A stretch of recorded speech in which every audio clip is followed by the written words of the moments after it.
Congressman Paul. Thank you, Madam Chairman. Welcome, Chairman Bernanke. There's a political philosophy that advocates the merging together of the interests of business and government, at the same time with a loss of civil liberties of the people.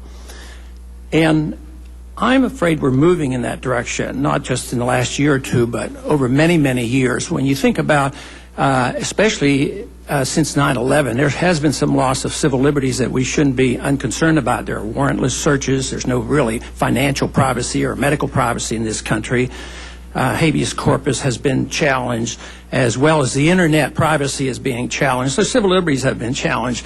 But the combination of business and government has been ongoing for a good many years. I would say possibly for 100 years, but more so now. And I see what we're doing today, or at least a proposal by Treasury, as a massive move for a lot closer association of business and government.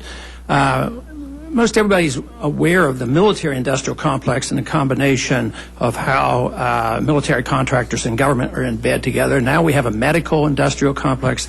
The media is very much involved with government, as well as just about everything that we have. Government and businesses are very much involved.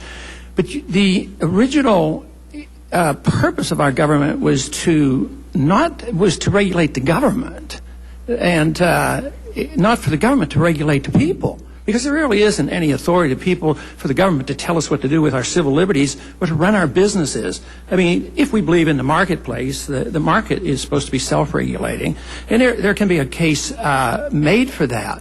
But we have embarked for many years in this effort to have the government do all the regulating. But from my viewpoint and the viewpoint of many others, we should be regulating the government.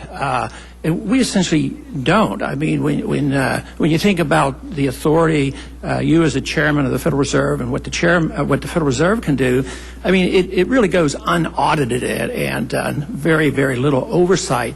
And now when you think about the recent embarking of the President's Working Group, and this is not an advisory group. It's called a working group. I mean, they're not economic advisors. We have presidential economic advisories, but we don't have minutes of the working group. We don't know what they do, what kind of action, what authority they have, and once in a while we hear a report, but we're giving more power to this working group, which means that it looks like we've really given up on the republic, you know, freedom and the marketplace and sound money.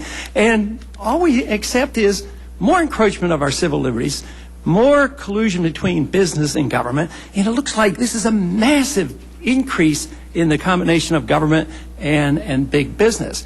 So my concern really is very philosophic. I mean, most of us deal here from day to day, is this regulation good or this regulation bad, without realizing that the general rule is that when government creates a regulation, they create the need for two more regulations.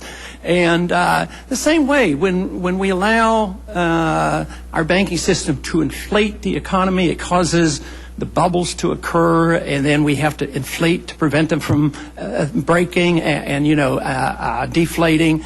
So it goes on, and we perpetuate our problems. But it seems to me that the basic question that we don't ask and we should ask is, why do we have a business cycle? And for 100 years, the conclusion has been in this country, philosophically and practically at the political level, is that it's a consequence of freedom. It's a consequence of capitalism. And therefore, we need government to save the people from their freedom. Freedom of choice personally, loss of civil liberties, and the freedom of choice of businesses. So could you tell me, do you accept the idea that the business cycle is a consequence of capitalism and freedom? Or is the business cycle, could it be that others who say it's a consequence of government interference? Because that to me is the key question, and depending on how you answer that, depends on everything we do from here on out. Well, Congressman, first a word on the President's Working Group. That's a informal group of the heads of various agencies. It has no separate statutory authorities, but it's a chance to get together and talk about issues And on a number of occasions, as you've noted, we've put out reports that have no statutory authority but represent our thinking and our staff's thinking on some various issues. Certainly, large parts of the fluctuations in the economy are from the free market. They represent changes in productivity, for example, changes in business activity. There are probably also those circumstances in which fluctuations are due to government intervention, government spending during wars, for example. An example which is particularly relevant to the current discussion is that during the 19th century, the United States had periodic financial crises where banks would fail and there would be sometimes effects on the broader economy. And it was dissatisfaction with that led in 1913 to the creation of the Federal Reserve to try and stop these periodic financial crises. This created the set of consequences that you allude to, in the sense that if you're going to give the Federal Reserve power over the financial system, and in particular, if there's going to be moral hazard induced by that, then for the protection, you need to have some regulation to prevent the moral hazard from creating further distortions in the financial system. But I do agree with you that that fluctuations often have a private sector entrepreneurial component to it, and we are neither able nor should we try to completely eliminate fluctuations in the economy. Does the Federal Reserve contribute to the business cycle? It has. It has in times, most notably during the 70s when inflation got out of control and the Fed had to raise interest rates sharply to control inflation, and it resulted sometimes in slowdowns in real estate. Does excessive credit and low interest rate cause malinvestment? Artificially low interest rates that are market-driven? The question is, is the judgment about where interest rates ought to be.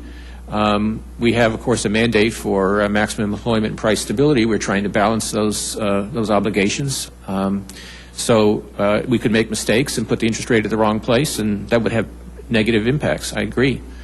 So we're doing the best we can to find the right place to put the interest rate, the one that's consistent with the neutral rate, or the rate that establishes a full employment economy. And someday we may try the market to determine the interest rates. Thank you.